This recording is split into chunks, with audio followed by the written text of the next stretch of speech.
Ito ang nakakagulat. Tapusin na ang laban. Ito nga ang malakas na panawagan ng mga retiradong general ng Armed Forces of the Philippines sa taong bayan upang sama-sama ng lumusob sa Malacanang at Kongreso nang sa gayon ay tuluyan ng mapatalsik sa puwesto ang mapang-abusong Pangulo ng bansa at ang House Speaker na si Martin Romualdez na wala ng ibang ginawa kundi ubusin ang pera ng taong bayan sa pamamagitan ng korupsyon at pamimigay ng mga ayuda upang pabanguhin lamang ang kanyang pangalan sa pansariling interes. Tila lalong ang tumitindi ang galit ng sambayanang Pilipino sa kasalukuyang gobyerno dahil na rin sa mga nangyayaring kaguluhan sa ating bansa at sa lumalalang kahirapan dahil na rin sa kasakiman ng mga namumuno at sa walang habas na panggigipit sa mga Duterte nang sa gayon ay wala nang humadlang pa sa kanilang masasamang mga plano sa pera ng taong bayan.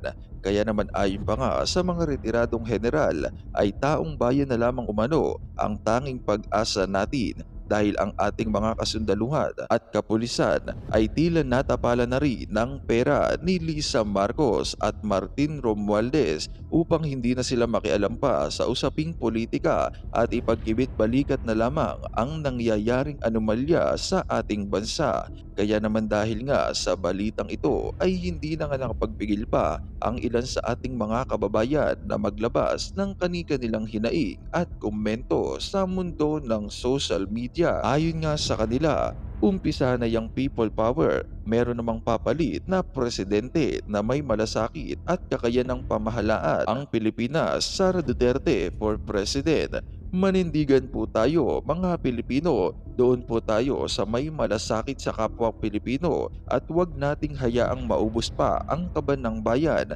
dahil sa pagnanakaw nila. Dapat nang magtipon-tipon ang sambayanang Pilipino. Sobra-sobra na ang ginagawa ng admin ngayon, pera-pera na lang talaga at pagnanakaw sa kaban ng bayan. At narito, panoorin pa natin ang buong video. Kita ninyo ha, ang dami problema ng Pilipinas. Hindi siya nagpapakita. Biglang minura siya ni Inday. Biglang lumabas ang gago. Tapos hindi niya, sabi niya, hindi niya papalakpasin yan. Utang ina ka, gago. Hindi mo palalakpasin. Tarantado ka pala eh. Ikaw nga ang dahilan ng lahat ng ito eh. Mapadrug test ka na muna, gago. Padrug test ka, gago. Nayupa ka. Tangina mo, kaya nagkahaganito yung bansa dahil sa iyo eh. Binoto ka namin. Pagmamalaki mo pa yung boto mo, gago. Tangina mo, mahalagi yung boto mo. Eh, paano yung boto ng isa? Boto ng vice president mo, mas marami yung boto yon. Gago. Tangina mo.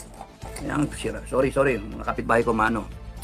Kainit ng ulo, kaya ayoko mag-vlog eh. Umiinit ang ulo ko eh.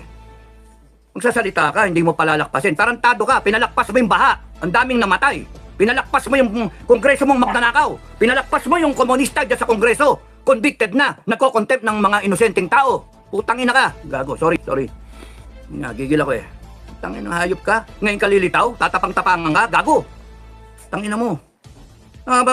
Ipapakita mo pa, presidential ka. Mali ka ng sinabi. Mali. Ang dapat sinabi mo, kung may threat sa'yo, Inday, huwag ka mag-alala, babantayan ka namin. I am ordering the armed forces. As your commander-in-chief ng PNP, I'm ordering you to make sure that nothing happens to the vice president. Tapos, ikaw babanata mo, kakasuhan mo, gago. Tanga. Presidenteng ewan, tanga ka talaga. Tungang. Tarantado. What you are creating is divisiveness in the country. Gago. You are placing the country in the verge of civil war. Gago. Ina mo. Tanga. Utang ina nyo. Hayop kayo. Kayong mga nasa kongreso, isa pa kayo. Gago kayo. Okay. Sasamahin kayo lahat sa akin eh. Ang ano na to, no? Tanin niyo yung nagtatalong politika. Nagtataling politika. Kaya nga mini-maintain ko FGF sa gitna tayo. Parang di tayo mawala eh. Parang di tayo mawala. Hanggang walang hudyat, mga ka-FGF, we want to be in the cooler side na nag-iisip. No? Mga Pilipino na nag-iisip. Kasi pagka sumausaw ka dyan, mawala ka eh. Galit na eh. Galit. Ako galit na galit ako pero kinokontrol ko. Kung nadidinig yung usapan namin ni Bukay, ni Commander Metran, galit na galit ako. Kung nadidinig na yung usapan ko sa ibang commander, galit na galit ako. Natatawa nga sila eh. Gigil na gigil ako eh. Pero kinokontrol. Kinokontrol namin, galit namin. That's courage.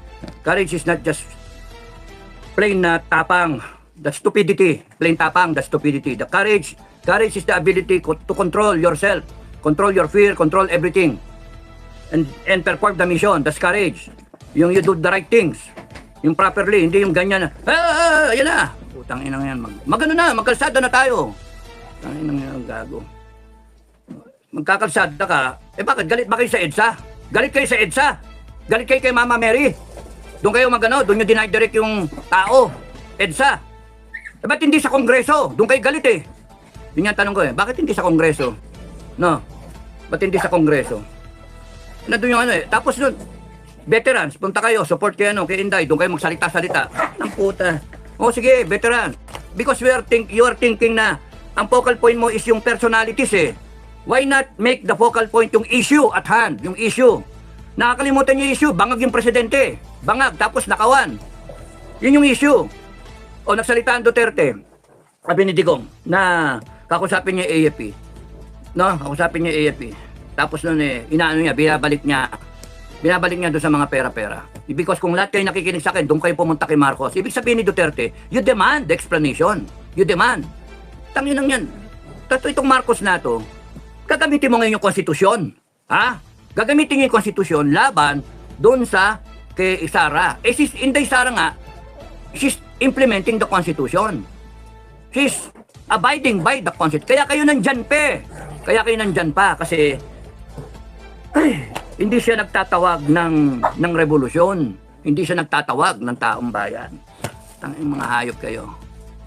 Sinabi ko again, Marcos and everyone na connected with Marcos, kaya kayo nandyan, kasi ang mga Duterte, whether they are hesitant or not, ay hindi pa tumatawag ng talagang totoong tao, people power. Wala. Minadinig ba kayo? Lumabas na kayo sa kalsada at tapusin na natin to? Minadinig ba kayo? Ang nagtatawag lang, mga vlogger. No? Mga supporter ng vlogger. Mga nananawagan. Supporter na tayo, labas na tayo. Hindi nyo nga, kaya nga nakakainis ang Pilipinas eh. Nakakainis. Dami ko na sinabi, nawala na ako. So una kay Inday, yung statement ni Inday, ano masama doon magalit yung tao? Gago kayo eh. Nagalit yung tao, ano ngayon? Tinatarantado niya yung tao niya. She's just being a leader. Between Marcos and Inday, mas leader tong Inday kaysa sa'yo Marcos. Ikaw Marcos, sinabi na sa iyo, BBM sinabi sa iyo, ang dapat dyan, pinatigil mo yung Congress sa contempt. Anong ginawa nyo? Dinagdagan nyo pa ng araw. Tanga kayo. Bopol. Tapos noon, sasabihin mo pa, hindi palalagpasin. Meron pa kayong pinachichismis, tinatakot nyo taong bayan. Huhulihin na si Inday. Hulihin siya, isasabihin na sa NBI. Pinapaimbisigan. Sige, kulong nyo! Pinakamaganda dyan, kulong nyo si Inday. Tanginan ninyo, hindi nyo kami matatakot. Kami mismo, sa FGF, hindi nyo kami matatakot. Mga gago kayo. Naghihintay lang yung grupo ko naghihintay lang. Tanginan ninyo. Gago kayo. Tapos sa AFP, nabi ko na ba yun kay Marcos? Dapat ang sinabi mo, Marcos, huwag nyong gagalawin si Inday. Hindi mo ginaya si Duterte, no? You still respect tong tanga na to, kahit tanga, you still respect her because she is the vice president. She was elected by the people. Sabi ni Duterte yun kay Lenny. Ikaw, babanata mo ng hindi pwede kung kaya nilang i-threaten ng isang presidente, how much more ang malit na Pilipino. Gago! Kung kaya nilang nakawan ng ninanakawan nila yung wala talaga yung reasoning mo bobo ka talaga pangag ka binabasa mo pa hindi galing sa puso binabasa mo tarantado. Kaya ka nakakita, alam mo, binaboy mo yung Office of the President hindi ganyan ang tingin ko sa Office of the President. Putadis ka, hayop ka. Pati kayo, Kongreso, binaboy nyo yung Kongres, hayop kayo, contempt kayo, yayabang ninyo, mga bopol naman kayo, mga tanga, mga hayop na hayop kayo sa kapangyarihan Okay, ang issue mga kababayan, ang issue, ang presidente ninyo nagdodroga. Yun ang issue. Tapos nagnanakaw ang Kongreso ninyo. Yung mga politiko ninyo nagnanakaw, kanya-kanyang nakawan. Tapos noon, ang pag-asa nila na mawala sa pwesto, ang pag-asa ng kababayan na mawala sila sa pwesto ay si Inday Duterte. Si Inday Duterte, tangina ninyo, no?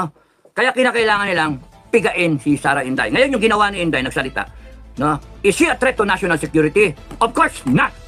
Utangin na sino nag-a-advise diyan sa presidente national threat, no? Ang threat to national security is a president na nagdodroga. That is a threat to national security. Corruption is a threat to national security. Corruption, a threat to national security. Kasi pagka nagnanakaw ka, hindi umaabot sa mga kababayan natin ang dapat na serbisyo. Hindi nabibili ng armed forces yung kanyang dapat bilhin na equipment. Therefore, mahina yung armed forces. Kaya threat to national security. Hindi nagagawa ng gobyerno yung dapat niyang gawin in terms of services, in terms of delivery ng mga dapat basic needs. Yung food security natin, import tayo ng import. Therefore, yung pagnanakaw ng Congress is a threat to national security. Yung droga na yan is a threat to national security. Mahinayo pa kayo? Congress is a threat to national security. Yung ginagawa yan, nandyan yung NPA. That is a threat to national security. Bopol, kayong lahat. Ina ninyo, tapos pipilit nyo, Inday is a threat to national security. No, Inday is a threat to your political ambition. Mga gago. Tangina nyo, gagaguhin yung taong bayan. Inday Sara Duterte is a threat to your political ambition, is a threat to your activities of corruption. Tangina nyo. And we will polarize. Para kay Inday, maggago kayo. Gago talaga kayo. Gigil na gigil ako eh. Okay. She is not a threat to national security, mga kababayan. Tandaan nyo yan. She is the hope of this country. She is the hope of this country. Tandaan nyo yan. At doon kami tayo. Wag na wag nyong sasaktan yan. Wag na wag nyong sasaktan yan. Kasi papatayin namin kayo lahat. Uubusin namin kayo. Yan ang threat sa presidente. Utangin na nyo lahat. Subukin nyo kami ngayon. Gago kayo. Tangin na ninyo. The only reason kaya kayo nandyan is because yung taong bayan tanga. Hindi kumikilos. Hindi the people of the Philippines cannot get their acts together. The people of the Philippines do not know their power. All power emanates from the Filipino people. All power. Tangin na nyo. All authority comes from the Filipino people. Tapos ganyan kayo? Armed Forces. Armed Forces. Sorry pero alam nyo, dapat noon pa. AFP, Browner, General Browner, OMET, at PNP, General Marbil. Last call na to, last call. No? At sa mga opisyal at mga tauhan ng Sandatahang Lakas at ng Philippine National Police. Huling call na to Noon pa dapat kayo tumayo. Noon pa. Pinagbibigyan namin kayo pinapanood namin kayo Galing kami dyan sa loob Pinagbibigyan namin kayo. Parang isang dating pangulo na sabihin na kakausapin niya ang AFP at magbibigay ng options. Hindi nyo ba nakikita na the president, the former president is becoming excuse me, yung mga aso tumapanik the president is being desperate already. Parang kakausapin yung mga junior officer, kakausapin yung mga bakit? Hindi na makausap. It is an admittance na the president, the former president, believes na corrupted yung hierarchy ng armed forces. Kaya kinakailangan usapin ng mga junior. Utang ina. AFP, last call. PNP, last call. Every day na hindi kayo tumatayo para sa taong bayan, every day na hindi kayo tumatayo para sa taong bayan is a day closer to being a narco state or a communist state. Parehas, pagsamahin nyo na, narco-communist state. Every day that you tolerate, you are tolerating. Every day that you are tolerating this wrongdoing in government. You are tolerating a president who is taking drugs. You are tolerating an addict president. You are tolerating a Congress na nagnanakaw, abusive of powers. You are tolerating. It means you are with them. You are not with the Filipino people. Kaya last call, armed forces. Makinig kayo sa akin. Nakaset up yung bansa natin para civil war. Kayong mga Pilipino, makinig kayo. Kayong mga madada na mga Pilipino, makinig kayo. Putang ina, panay salita-salita, panay yabang Hindi nyo ba naisip na tayo magbabanggaan tayo lahat? Kaya AFP, PNP, pigilan nyo to. Pigilan nyo. Mawawalan kayo ng papel pagka hindi nyo ginawa yung papel ninyo. Ano yung papel ninyo? Papel ninyo ay you support and defend the Filipino people. You defend the Filipino people. You uphold the Constitution. Ang ginagawa nitong mga putang ng mga politikon to na tinotolerate ninyo, they are now using the Constitution. No? Binababo nila, ginagago kayo, ginagawa kayong tamukyo. Utusan lang kayo They are using the Constitution to quell the resistance brewing because this resistance ang totoong Pilipino. And you are becoming an instrument of these stupid people in government because you are tolerating them. Tangin na yan. And if we have to draw the line, we will draw the line. Magpatayan tayo, gusto ninyo. But you have the power to stop this armed forces. Because kami, hindi kami papayag na mawi tayo sa droga. Mawi tayo sa nakawan ng mga putang inang mga yung mga congressman na yan. Hindi kami papayag. We are that close already. We are that close na mag-declare kami ng revolution. Revolution. Putang ina ninyo, sabihin nyo, kami, babanatan nyo kami ng ano, ng rebellion. Putang ina ninyo lahat. People of the Philippines, we the sovereign Filipino people, Constitution, ito lang kayo sa ilalim. Huwag nyo kaming gaguhin, huwag nyo kaming gabitan ng konstitusyon. Tang ina ninyo. Kami may-ari ng konstitusyon. Kami ang nagpapatupad ng konstitusyon. Kung kinakailangan namin magkaroon ng court order, kami, People's Court, aarestuhin namin lahat yan. Putang ina nyo, hayop kayo.